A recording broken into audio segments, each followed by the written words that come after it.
Bon dia, mireu quins passadissos que tenim així al Senat. Vos fico un vídeo ara després, un vídeo del que va dir el ministre Ábalos en la comissió on se parlen de temes de foment.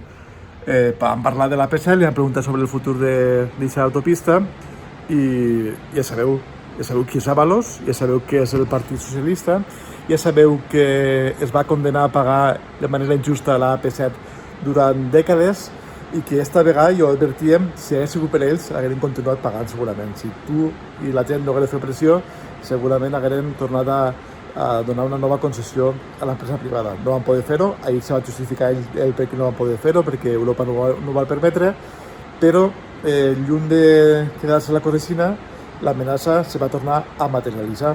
I Ábalos ahir va dir que estan estudiant i que cal estudiar una eurovinyeta o algun tipus de peatge en l'ombra. Són insaciables.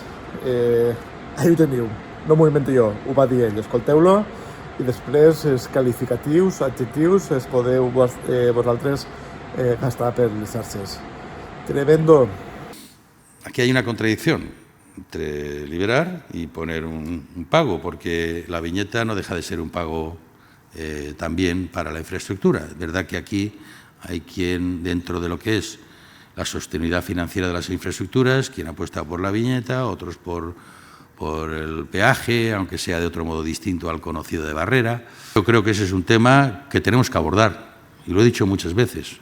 Me gustaría que fuera con consenso, con realismo, porque evidentemente tenemos una red muy amplia que hay que financiar. Si dejamos un poco la demagogia y nos sentamos realmente a ver cómo lo hacemos, encantado. Pero, como digo, todas estas cuestiones que tienen que ver con la movilidad, pues en un momento como este, pues las hemos aparcado. Pero hay que retomarlas porque el tema está ahí, sin duda.